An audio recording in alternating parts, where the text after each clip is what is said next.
With dry cleaning and laundry, you have an industry that's always been around, but one that has not innovated in decades. The experience has been basically the same. Outside of the washer dryer, there hasn't really been that much innovation in this space. The laundry is being picked up on my house, it's being taken care of, and then being brought back to me. So I would need to also have a certain type of trust. There are certain products that are an impulse purchase. You see it and you buy it. And for rinse, because you have to really trust us, you're giving us your clothes. We find customers, they're really intentional about their closet and what they wear. And so it's much more a considered purchase.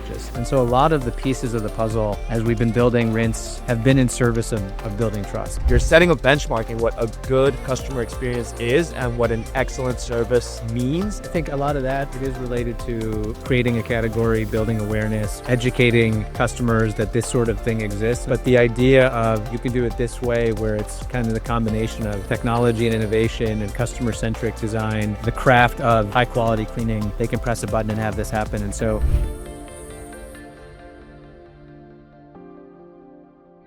Hey everybody, thank you for listening.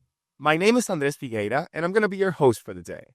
This show is brought to you by the Global Talent Company, helping fast-growing teams hire exceptional remote talent from Argentina, South Africa, and beyond. We connect companies with world-class professionals who bring skill, reliability, and global perspective to every role. So if your team's looking to grow with proven remote talent, head on over to theglobaltalent.co and see how we can help. And today, with me here, I am speaking with Ajay Prakash, CEO and co-founder of Rinse, a company that is creating a seamless dry cleaning and laundry experience for their customers through a combination of technology, incredible customer service, and strong back-end partnerships. So Ajay, it's a pleasure to have you here on the show. How are you doing? I'm doing great. Thanks for having me, Andres. No problem at all. It really is a pleasure to see a company like yours, Ajay, hop on, because I must say it is the first time that I'm speaking with somebody who has found success through a dry cleaning and laundry experience. So I must say that I'm generally pretty interested in hearing how everything started, Ajay, and how this idea came to mind. So would you be able to give us a bit more of your background and just put us in context in your own words as to what Rinse is? Yeah, absolutely. So I started Rinse with my co-founder James in early 2013. So prior to that, I had experience in consulting and private equity, and then in 2010 or 2009 when I was in business school, I did an internship at a early stage startup called Bonobos, which was at the time just selling men's pants. Now it's a powerhouse men's brand. And I loved it. And so that was, sort of my transition into the startup world, into the consumer world.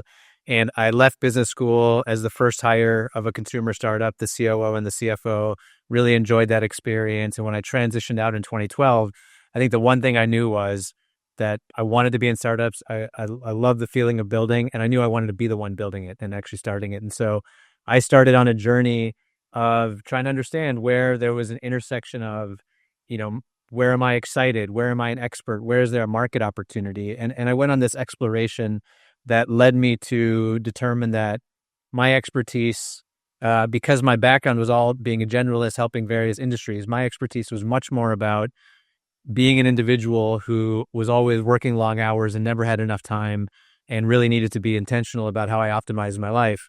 And so, I started looking at ideas where there was friction in the consumer experience, and also couple that with opportunities to bring technology to various industries. And I had different ideas I was thinking about, but James, my co-founder, is one of my best friends from college. I'd known him since, now 26 years, I guess. But at the time, he was also thinking about startups on the healthcare side, but he actually came to me and he mentioned the idea of dry cleaning and laundry. And it was a moment where I think the stars sort of aligned, because dry cleaning and laundry really fit the pain points I was trying to solve. James is someone I really trusted and I'd always viewed as a potential co-founder. And he actually grew up in dry cleaning. His parents were dry cleaners. He understood the industry. And so that was where the conversation started in early 2013. And, for us, it was a little bit of looking at, not only why should we be the one starting it, but why at that moment? And it was also a moment where the iPhone was becoming ubiquitous and everybody was kind of starting to get trained on, I press a button and something happens. Companies like Uber and Lyft were really starting to explode, and the on-demand industry was starting to come to fruition. So a lot of that stuff happened around the same time, and that's where we started the rinse journey in early 2013. Okay. And Ajay, when you mentioned that laundry and dry cleaning were things that address the pain points you were thinking about at that time, can you specify what pain points you were looking at? Like what was the catalyzer that made you decide that, hey, yeah, besides your partner and everything, like laundry and dry cleaning is it? Yeah, yeah. Well, so I mean, again, I was looking at the two main things I was looking at was which customer experiences at that time were full of friction. Where was it where was it hard to accomplish something or hard to do, or it took a lot of extra time or extra thinking, and then where was there an opportunity to bring technology to the industry? And so when with dry cleaning and laundry, you have an industry that's always been around, but one that has not innovated in decades. The experience has been basically the same outside of the washer dryer. There hasn't really been that much innovation in this space.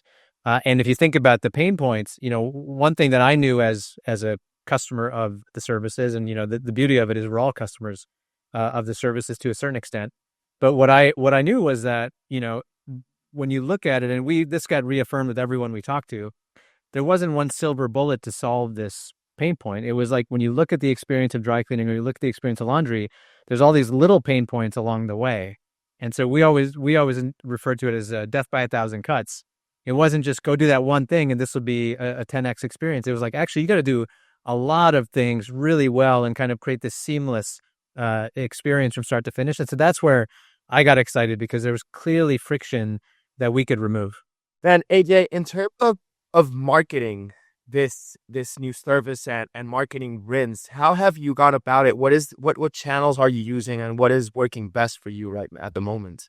Well, so I think at the moment it's an important piece because I think the way to think about as you build a consumer business, the way you market, the way you earn customer loyalty over time can evolve, and it really does depend on the moment. Right now we are 12 years into the journey. We're in 11 major markets across North America. We have created this category and we continue to create it. So our marketing has evolved to the point where we are really investing in a full funnel marketing approach where you think about demand generation at the top of funnel and building brand awareness. And you kind of build the full funnel all the way down to demand capture, where you get people searching for a pickup and delivery service near them or searching for rinse directly. But you can't start there, right? So like early on when we started, this was not about, hey, let's go build top of funnel awareness as much as it was about whoever comes in the door early on, let's just make sure they have an amazing experience, right? So when they come in, they love it. They come back. They might, it's not an inherently viral space. People don't really talk about their laundry and dry cleaning needs. But if you can have people come in and love it and keep coming back, then you can start building word of mouth. And early on, it was really about focusing on the customer experience and nailing that. And then as we've evolved, it's been about evolving the marketing to reach more and more people, to think more broadly, and to have a more holistic approach to customer acquisition. Of course. Now, and I can imagine also in terms of what I believe rinse, what it provides as well is that like if I were to use rinse, the laundry is being picked up on my house, it's being taken care of, and then being brought back to me. So I would need to also have a certain type of trust and know that nothing is going to happen to my clothes, nothing is going to get lost or washed incorrectly, and that is also a thing you need to fill in that journey with the customer and just make them sure that they're trusting you and that you're providing the best experience possible to them. So I get why it would begin that way.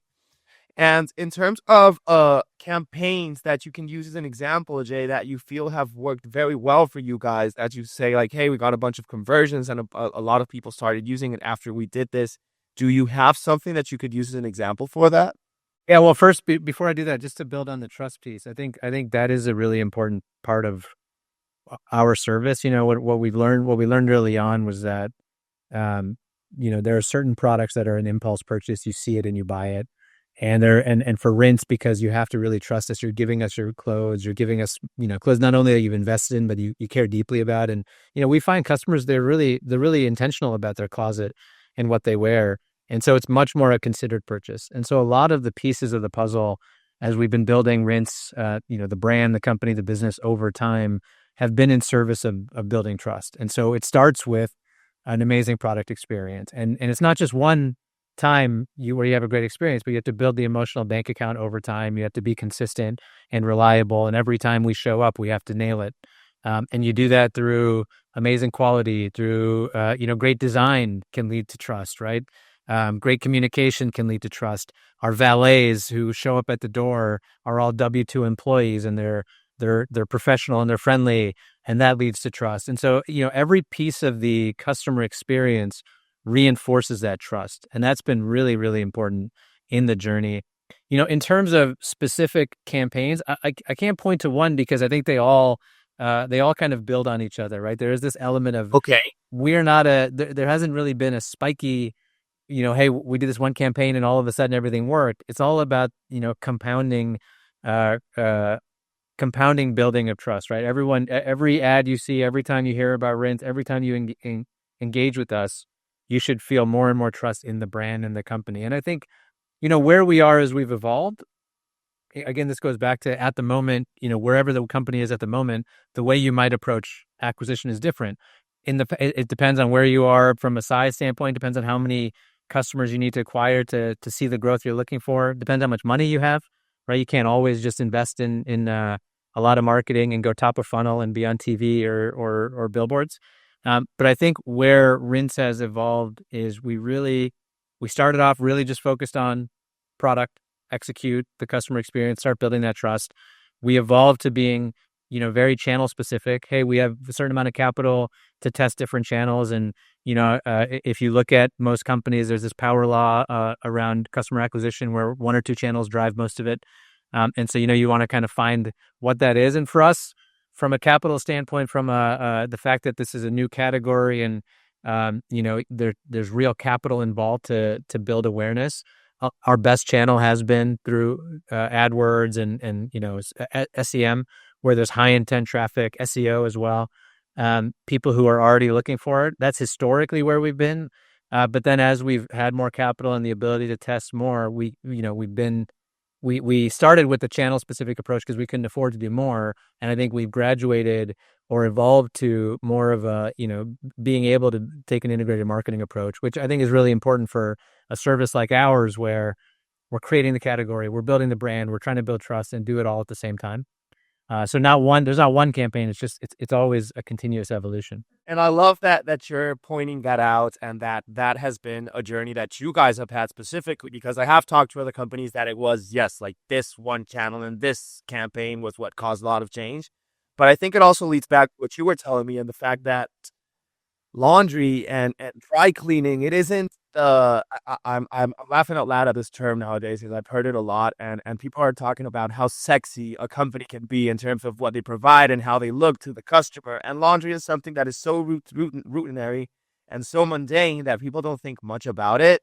But I could think that as you're doing it, and as Rinse is being such a what's it called, you're setting a benchmark in what a good customer experience is and what an excellent service means, and just not faltering in what you represent is something that I think brings a lot of organic marketing, like very word of mouth. People say like, hey, I'm having trouble here with my 3 hours I need to spend by doing laundry, and somebody's like, hey, why don't you just use Rinse?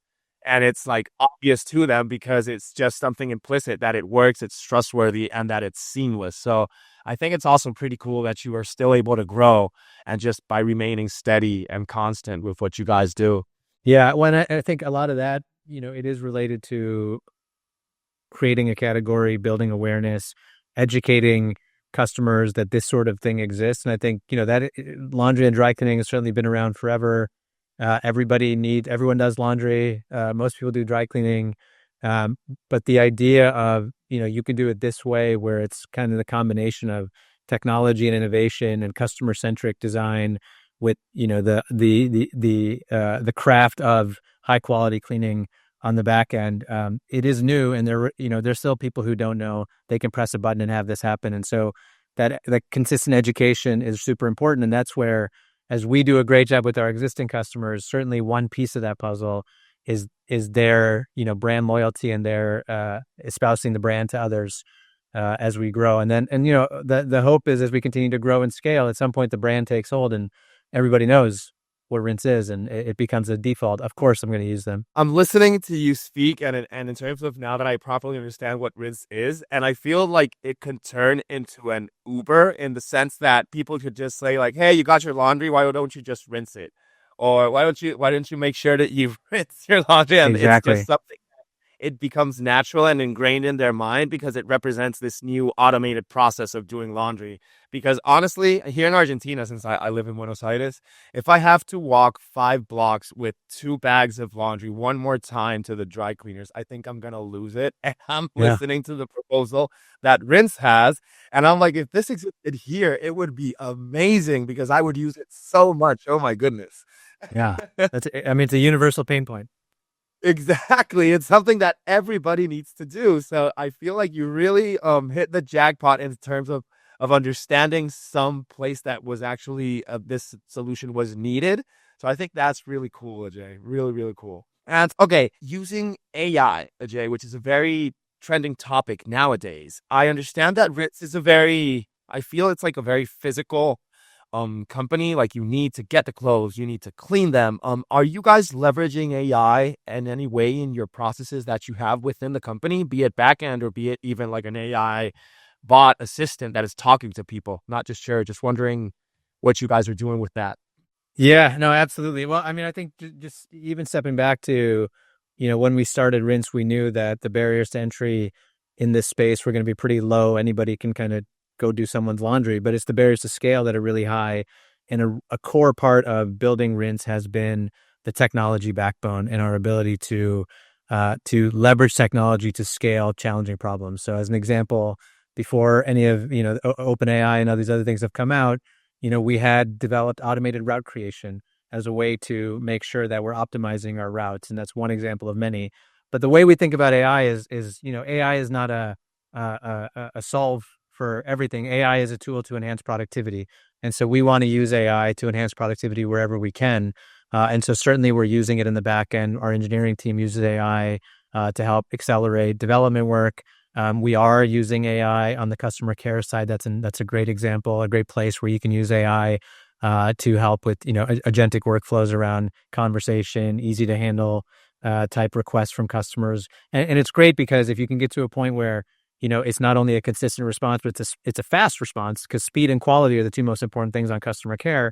It can become very valuable, and then it creates space for our customer care associates to handle more challenging or higher need customer inquiries, right? So it's enhancing productivity across the board. There's workflows that can be smoother when you think about managing a very operationally complex business across 11 major markets and soon to be more major markets in multiple countries.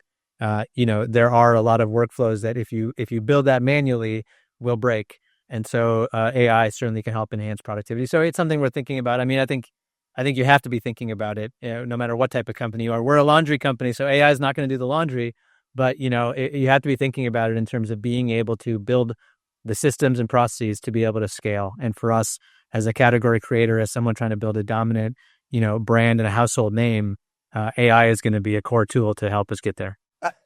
I'm a super fan of Ritz now. Like I really want you guys to become a household name for real. And Jay, I heard and I believe if I'm not mistaken, I saw on LinkedIn that you guys are in several different cities and states in the US, right? But you're not anywhere outside of that country. Is that correct? Well, no, so a few months ago, we launched Canada. So we are now in Toronto as well. Okay. So cool. Okay, you lost Canada. Very nice. And do you have any plans? And this is just me asking of expanding into Latin America or Europe or any other markets? Absolutely. I mean, I think the one thing we've learned as we built Rinse is that again, it is a universal need, right? It is a service that and a pain point that is felt not just in the U.S., not just in Canada, but in Argentina, in Europe, in Asia, and I've actually, as we've built Rinse and we've been creating this category, I've had founders from different countries reach out to me and tell me a bit about what they're trying to build, based on what they see Rinse doing. And so I know that there's a global need here. I mean, I think for us, the near term opportunity certainly is the U.S. It's a massive market. There are a lot of customers that we can help in the U.S. But we are, one of the reasons we launched Canada as an example was to start to build out our global expansion playbook. And so, I don't think we're going to be in any new countries in 2026, but certainly as we think about our roadmap, other countries are part of the journey.